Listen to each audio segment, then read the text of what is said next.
குரு அருள் உண்டாகட்டும். அப்படியே குதிரை மாதிரி ஓடிக்கிட்டு இருக்க உங்களுடைய மனசை ஒரு 10 நிமிஷம் உட்காந்து நான் சொல்ல போற விஷயத்தை நீங்க கவனிச்சிங்க அப்படின்னா, நீங்க நினைக்கிறத விட குரு அருளும் பிரபஞ்சமும் நீங்க நினைச்சே பார்க்க முடியாத அளவுக்கு உங்களுடைய வாழ்க்கைய ஒரு புகழினுடைய உச்சத்துல கொண்டு போய் நிறுத்திடும் அப்படின்றதுல எந்த சந்தேகமும் இருக்காது. ஏன் நான் சொல்ல வரேன் அப்படின்னா, இந்த ஒரு விஷயம் நிறைய பேருக்கு தெரியாததுனாலதான் அப்படியே வாழ்க்கை கண்ணை கட்டி காட்டுல விட்ட மாதிரி போயிட்டு இருக்கிறதுக்கான உண்மையான ரீசன். ஆமாங்க, அப்படி ஒரு சில புகழின் உச்சத்தில் இருப்பவர்களுக்கும் யோகிகளுக்கும் ஞானிகளுக்கும் சித்தர்களுக்கும் மட்டுமே தெரிஞ்ச ஒரு சூட்சமம் நிறைந்த ரகசிய நேரம் தான் பிரம்ம முகூர்த்தம் அப்படின்னு சொல்லப்படுற இறை நேரம். அது என்ன பிரம்ம முகூர்த்த நேரம் அப்படின்னு நீங்க நினைக்கலாம். அப்படி நினைச்சீங்கன்னா உங்களுடைய புரிதல் தவறானது அப்படின்னு தான் நான் சொல்லுவேன். இங்க எல்லாத்துக்குமே கதவு அப்படின்ற ஒரு விஷயம் பிரபஞ்சம் வச்சிருக்குங்க. ஃபார் எக்ஸாம்பிள், உங்களுக்கு புரியுற மாதிரி சொல்லணும்னா, நீங்க உங்க வீட்டுக்கு போனீங்கன்னா கூட ஒரு கதவு திறந்துக்கிட்டு தான் உள்ளே போக முடியும். நீங்கள் இப்போ படித்து முடிக்கிறீங்க, ஒரு வேலைக்கு போகணுன்னாலும் அந்த இடத்துல இன்டர்வியூ அப்படின்ற ஒரு கதவு பிரபஞ்சம் வச்சிருக்கு. அந்த மாதிரி நீங்கள் ஒருத்தர்கிட்ட தயக்கம் இல்லாமல் பேசணும் அப்படின்னாலும் அங்கேயும் பிரபஞ்சம் ஒரு சூட்சமாக ஒரு கதவு வச்சிருக்கு. அதாவது பயம், பதட்டம் அப்படின்ற ஒரு கதவு. இதையும் தாண்டி இங்கே நீங்கள் ஃப்ரீடமாக இருக்கணும்னு நினைப்பீங்க. ஆனால் உங்களால் அந்த ஃப்ரீடமுக்கு போக முடியாமல் ஒருத்தங்க தடுத்து வச்சிருக்காங்கல்ல, ஒரு தடையா, ஒரு தடைக்கல்லா, அதுவும் ஒரு கதவு தான். அதே மாதிரி தான் நீங்கள் ஒரு தொழில் தொடங்கணும்னாலும் அங்கே ஏதாவது ஒரு பிரச்சனை, யாராச்சும் ஒரு மூலயமா ஒரு தடை ஏற்படும். இப்படி அந்த தடையும் ஒரு கதவு தான். ஆனால் ஒரு விஷயம் புரிஞ்சுக்கணும், இப்போ நாம பேசின எல்லா விஷயங்களும் பேரண்டமாய் அகண்டு விருந்திருக்கின்ற, என்றும் அழியா தன்மையில் இருக்கின்ற, பிரம்மமாய் இருக்கின்ற, இறைவன் பெரும் சக்தியாய் இருக்கின்ற, பிரபஞ்ச கோட்பாடுக்கு உள்ள இருக்கிற, பூமி பந்துல இருக்கிற, கண்ணுக்கே தெரியாத தூசி அளவுக்கு கூட இல்லாத கதவுல தாங்க நீங்க இருக்கீங்க. ஆனா ஒரு பேனா வாங்கினா கூட இங்க பிரபஞ்சம் அந்த பேனாவுக்கும் கதவு அப்படின்ற ஒரு மூடி வச்சிருக்கு. ஸ்கிப் பண்ணாம பாருங்க, அப்பதான் புரியும். ஆனா இது எல்லாமே பிரபஞ்சத்துக்கு உட்பட்டு தான் இருக்கு. அப்போ பிரபஞ்சத்துக்கு ஒரு கதவு இருக்கணும்ல, அந்த கதவு தான் பிரம்ம முகூர்த்தம்.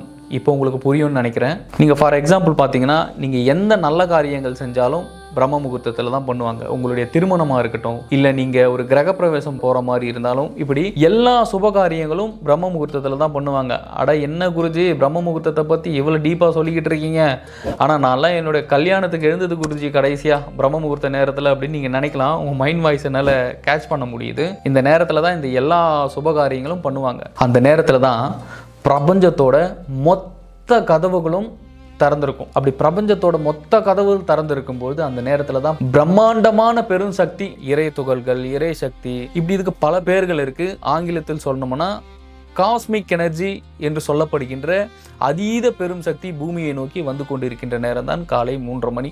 மற்ற நேரங்களில் பார்த்தீங்க அப்படின்னா 78% குறைவாக காஸ்மிக் எனர்ஜி அப்படின்றது பிரபஞ்சத்திலிருந்து பூமி ஈர்த்துக்கிட்டு இருக்கும். நீங்க ஃபார் எக்ஸாம்பிள் பார்த்தீங்க அப்படின்னா, ஒரு புகழினுடைய உச்சத்தில் இருக்கிறவர் தான் பார்த்தீங்கன்னா ஏஆர் ரஹ்மான். அவர் கம்போஸ் பண்ணாத சாங் இல்லை, அவர் வாங்காத அவார்டு இல்லை, ஆஸ்கார் அவார்டே வாங்கியிருக்கிற ஒரு ஆங்கர் அவர்கிட்ட கேள்வி கேட்குறாங்க, உங்களுக்கு வெற்றிக்கான காரணங்கள் அப்படின்னு எதனா ஒன்று இருக்கா, எப்படி உங்களால் இந்த ஏஜில் இப்படி கம்போஸ் பண்ண முடியுது, இந்த ஜென்ரேஷனுக்கு ஏற்ற மாதிரி, இந்த ட்ரெண்டுக்கு ஏற்ற மாதிரி நான் அவங்க கேட்கும்போது அதுக்கு ஏஆர் ரஹ்மான் சொன்ன விஷயம் ஒன்றும் இல்லை, நான் நைட்டில் ஒர்க் பண்ணுவேன், அதுவும் குறிப்பாக பார்த்தீங்கன்னா காலையில் 3 மணிலேருந்து காலையில் 6 மணி வரைக்கும் தான் நான் கம்போஸ் பண்ணுற நேரமே, மற்ற டைமில் நான் ஃப்ரீயாக தான் இருப்பேன் அப்படிங்கிறார். அப்போ அந்த 3 மணி டு 6 மணிக்கு என்ன ரகசியம் இருக்குது, அது எப்படி ஒருவருடைய வாழ்க்கையை பிரபஞ்சம் மாற்றுது அப்படின்றதுக்கான திரைத்துறையில் திரு ரஜினிகாந்த் அவர்கள் போகாத உச்சமா, அவர்கிட்ட இல்லாத பணமா, எப்படி 75 வயசுலையும் ஒரு திரைப்படத்தில் ஹீரோவாக நடிக்கிறாரு, அதை தாண்டி எப்படி அவரால் அந்த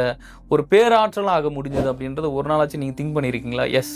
ஏன்னா அவரும் பிரம்ம முகூர்த்தத்தில் இருந்து பயிற்சி செய்யறதுனால மட்டும்தாங்க இது சாத்தியம். ஏன்னா பிரம்ம முகூர்த்தம் சாதாரண நேரம் கிடையவே கிடையாது, ரொம்ப ரொம்ப ரொம்ப ஒரு இம்பார்ட்டண்ட்டான நேரம். ஃபார் எக்ஸாம்பிள், நம்மளுடைய நாட்டினுடைய பிரதமராக இருக்கட்டும் திரு நரேந்திர மோடிஜி அவர்களும் காலையில் 3:30 மணிக்கு எழுந்து பிரம்ம முகூர்த்த நேரத்தில் பயிற்சிகள் பண்றதுனால தான் அவர்களுடைய வெற்றியினுடைய ரகசியமும் சூட்சமும் நிறைஞ்சிருக்கு. அந்த நேரத்தில் மொத்தமே அப்படியே ஓப்பன்ல இருக்கும்.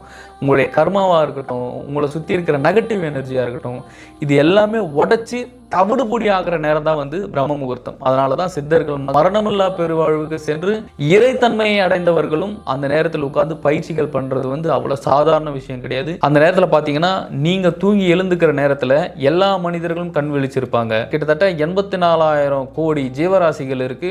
புழு, பறவை, இப்படி எல்லா ஜீவராசிகளும் கண் விழித்து இருக்கும்போது அந்த ஏதோ கொஞ்சம் கிடைக்கிற அந்த எனர்ஜி எல்லா ஜீவராசிகளுக்கும் எல்லா உயிரினங்களுக்கும் பிரபஞ்சம் ஸ்ப்ரெட் பண்ணும்போது நீங்கள் டிலேவாக காலதாமதமாக எழுந்துக்கும் போது உங்களுக்கு இறைவன் கொடுக்கக்கூடிய மிகப்பெரிய சொத்துன்னு கூட சொல்லலாம். அந்த சொத்து நீங்கள் வாங்கிக்க மறுத்துடுறீங்க. இதுதான் உங்களுக்கு இருக்கக்கூடிய மிகப்பெரிய மிக மிக மிகப்பெரிய பிரச்சனை. இந்த ஒரு பிரச்சனையினால தான் உங்களுக்கு உடலுக்குள்ளார தேவையான சக்தியும் கிடைக்கல. நீங்கள் ஏதோ ஒரு யோகம், தியானம் இந்த மாதிரி பயிற்சிகளில் ஈடுபடுற ஆட்களும் கிடையாது. அப்போ நீங்கள் உங்களுக்குள்ளாரையே செல்ஃபாக எனர்ஜி இல்லைன்னும் போது எப்படி நீங்கள் அதீதமாக இங்கே செயல்பட முடியும் பூமியில்? சொல்லுங்கள் பார்ப்போம். ஏன் நான் இவ்வளோ டீப்பாக சொல்கிறேன்னா, காலையில் பார்த்தீங்க அப்படின்னா எல்லாரும் எழுந்துக்கிட்டதுக்கு அப்புறம் அவங்களுக்குள்ளார இருக்கிற நெகட்டிவ் எனர்ஜிஸ் வந்து எல்லாருமே அதிகமாக வெளியே ஸ்ப்ரெட் பண்ணிக்கிட்டு இருப்பாங்க. அந்த நேரங்களில் நீங்கள் தூங்கி எழுந்துக்கும் போது அவங்க உள்ளுக்குள்ளிருந்து உமிழ்கின்ற எதிர்மறை எண்ணங்கள் உங்களுடைய மனமும் ஆன்மாவும் ஈர்த்துக்குச்சு அப்படின்னா உங்களுக்கு கிடைக்கக்கூடிய ஏதோ ஒரு 0.1% தான் உங்களுக்கு கிடைக்க போகிற சக்தி. அந்த சக்தியை நீங்கள் இழந்துடுறீங்க. ஏன்னா கம்ப்ளீட்டாக நீங்கள் நெகட்டிவாக இழுத்துடும் போது, ஏன்னா ஒருத்தர் 2 பேர் இல்லைங்க, காலையில் ஒட்டுமொத்த உலகமே கண் விழிச்சிருக்கும் போது எல்லாம் நீங்கள் வெளியே பார்த்தீங்கன்னா தெரியும், எல்லாம் பாசிட்டிவ் எனர்ஜியாக ஓடிட்டு இருக்காங்கன்னு நினைக்கிறீங்களா? எல்லாருமே ஆசைகள்லையும் மாயையிலையும் சிக்கி அதீதமான அவங்களுக்குள்ளார இருக்கின்ற நெகட்டிவ்ல ஓடிக்கிட்டு இருக்காங்க. நெகட்டிவ் தான் ஓட விட்டுக்கிட்டு இருக்கீங்க எல்லாரையுமே. அப்படி இருக்கும்போது அந்த இடத்துல ஒரு நீங்கள் தூய்மையாக நீங்கள் அங்கே போய் நிற்கும் போது அவங்களுடைய எனர்ஜியும் நீங்கள் இழுத்துக்கிறீங்க.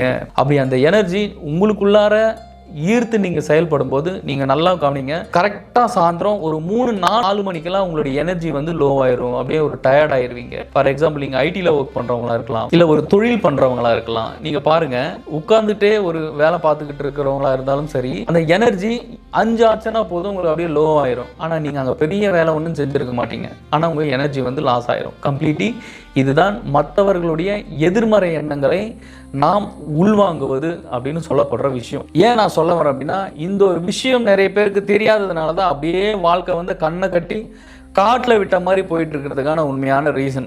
ஆமாங்க, ஒரு சில புகழின் உச்சத்தில் இருப்பவர்களுக்கும் யோகிகளுக்கும் ஞானிகளுக்கும் சித்தர்களுக்கும் மட்டுமே தெரிஞ்ச ஒரு சூட்சமம் நிறைந்த ரகசிய நேரம் தான் வந்து பிரம்ம முகூர்த்தம் அப்படின்னு சொல்லப்படுற இறை நேரம். இந்த நேரத்தை தவற விடாதீங்க. காலையில் 3:30 6 மணிக்குள்ள யோகம் செய்ய தெரிஞ்சவங்க எழுந்து தாராளமாக அமைதியாக உட்காந்துட்டு பயிற்சிகளை பண்ணுங்க. யோகம் செய்ய தெரியாது அப்படின்றவங்க அமைதியாக கண்ணை மூடிட்டு உட்காருங்க. அப்படி யோகம் தெரிஞ்சுக்கணும், யோகம் கற்றுக்கணும் அப்படின்னு நினைக்கிறவங்களுக்கு குருநாதர் பிரம்மானந்த ஸ்ரீ சிவபிரபாகர சித்தயோகி சுவாமிகள் 723 வருஷம் வாழ்ந்த என்னுடைய குருநாதர் அவருடைய பயிற்சி பிரம்ம யோகம். நீங்கள் தீட்சை எடுத்து இன்னும் பயிற்சிகள் பண்ணும்போது உங்களுடைய வாழ்க்கையும் உங்களுடைய வாழ்க்கையில் அடுத்த கட்டத்திற்கு நீங்கள் போகக்கூடிய சக்தியையும், உங்கள் வாழ்க்கையில் உங்களுக்கு இருக்கக்கூடிய கர்மாவாக இருக்கட்டும், உங்கள் வாழ்க்கையில் இருக்கக்கூடிய தடைகள் எந்த தடையாக இருந்தாலும் சரி, அடுத்த கட்டத்துக்கு கொண்டு போகக்கூடிய அதீத சக்தி வாய்ந்த பயிற்சியான பிரம்ம யோகத்தை தீட்சை எடுத்து பயிற்சி எடுக்கணும், பயிற்சி பண்ணணும் அப்படின்னு நினைக்கிறவங்க, ஒரு அதீத பெரும் சக்தியாகவும் ஒரு பேராற்றலாகவும் செயல்படணும் அப்படின்னு நினைக்கிறவங்க தாராளமாக கீழே தெரிகிற நம்பருக்கு கால் பண்ணி நீங்கள் பிரம்ம யோகம் தீட்சை எடுத்து நீங்கள் குரு அருளால் உங்கள் வாழ்க்கையில் அடுத்த கட்டத்திற்கு செல்லக்கூடிய ஒரு வழிவகுக்கும். மீண்டும் அடுத்த வீடியோவில் சந்திக்கலாம். குரு கடாட்சம், குரு அருள் உண்டாகட்டும்.